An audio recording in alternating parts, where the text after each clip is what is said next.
say something, I'm back before we get to it. Make sure you like, comment, subscribe. Make sure you always watch for video.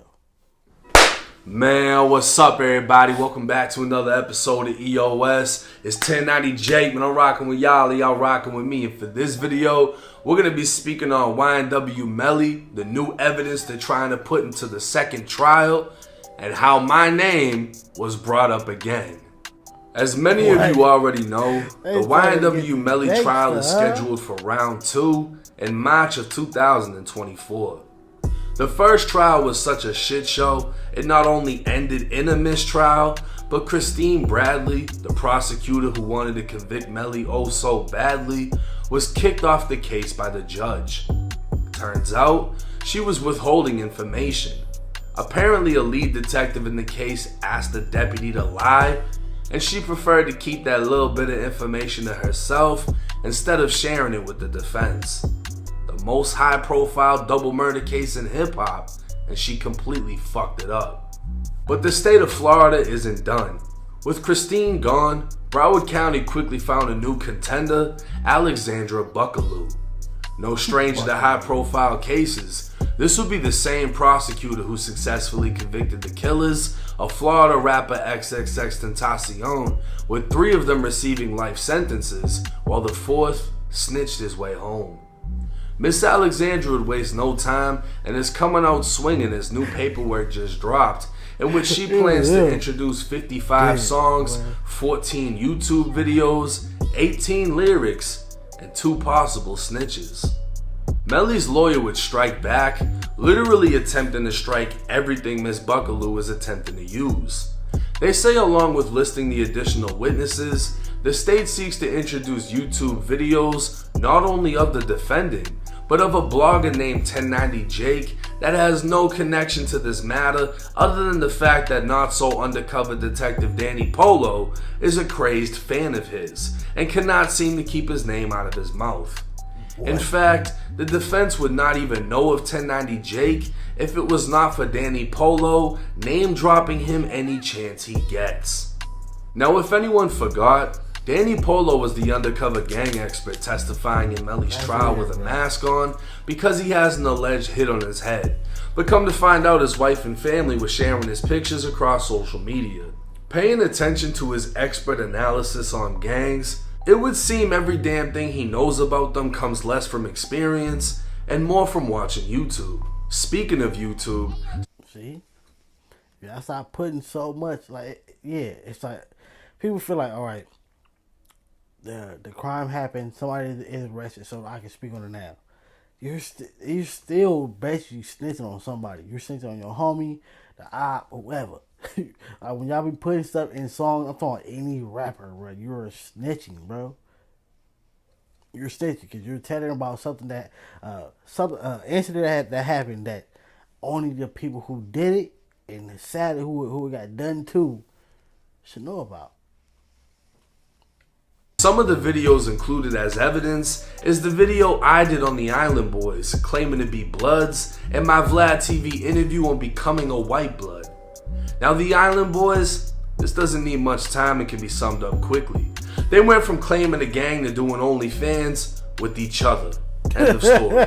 As far as my Vlad TV interview, I think Polo is still a little salty from the video I did on him after he was exposed live at trial via Law and Crime. Melly's lawyers would continue on by saying the most troubling thing of all is the state is now seeking to introduce Melly's lyrics, videos, and album covers, despite previously assuring Melly's lawyers they wouldn't be used. In the previous trial, a TikTok video of Melly rapping was used against him, and Danny Polo would even testify to the lyrics of the song before Melly's lawyers pointed out he was rapping a song by Kevin Gates, and the fucking prosecutors thought it was a confession. Melly's lawyers would further shit on Danny Polo by stating a gang expert is not an expert on rap lyrics. Although the state of Florida will probably use self-professed Kodak Black groupie Danny Polo as the music expert, who also happens to be the gang expert, the defense is not obligated to do the same. Now Miss Buckaloo is bringing her favorite snitch over from the XXX trial. 27-year-old Robert Allen, who testified against his 3 co-defendants in the murder robbery that stole one of Florida's most beloved rappers, has been added to the witness list against Melly. Robert was sentenced to 7 years in prison, 4 of which he received credit for his time in jail, leaving him to serve the remainder in Florida State Prison, followed by 20 years on probation. In exchange, he helped get his 3 friends life sentences. It's alleged that Cleveland Brown Jr. at some point was with Melly inside of the Broward County Jail, and it may be this interaction he'll be testifying to. Or he'll testify to the music and rumors of what he knows about the rapper. At this point, nobody really knows what the fuck he's doing in Melly's case, but he's in it. That'd be my only thing. It's like, alright, certain times, like it be certain people who do certain things, they need to go to jail for it. You feel me? So therefore, like, alright, when you're taking the credibility of somebody who was trying to get out of jail, that's everything to be doing though, bro. Like certain times, hey, yeah, do it. But then certain times, hey, you still gotta be like, what? Like, hold on, bro. Like, you're somebody who's trying to get out of jail. I'm quite sure, like, if people trying to get to him, and you snitch, or you got even more people trying to get to you, but you got to serve that last 2 years or a year and a half, whatever you got to serve. What? Just because he finna go in there, oh yeah, he told me that he did it, and this is why he did it. Let me out. Bruh, that'd be crazy, dog. And Miss Buckaloo will most likely use him for the next 20 years while he's on the leash that is probation.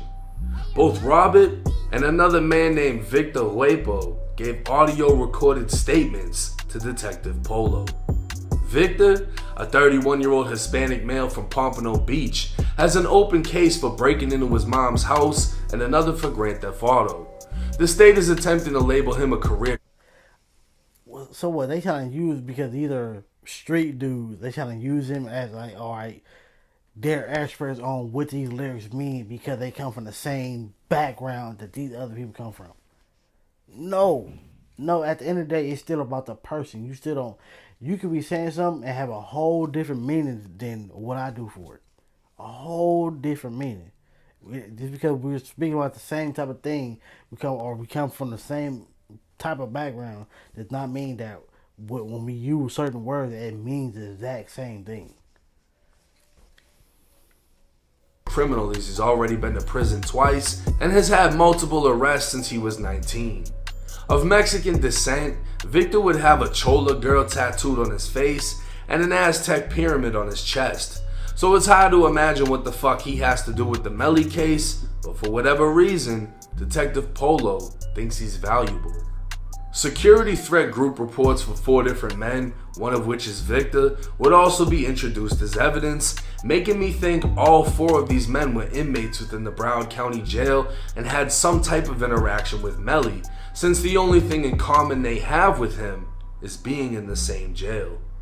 This goes to show it could be the guy in the cell next door, the guy handing you food trays, or the guy watching you from across the dorm that's desperate to find a way out of his case and quick to jump onto yours. Now Melly's team has waived his right to a speedy trial, and his second trial has been pushed back to March 5th. From now until then, no one can predict what other crazy twists this case will take.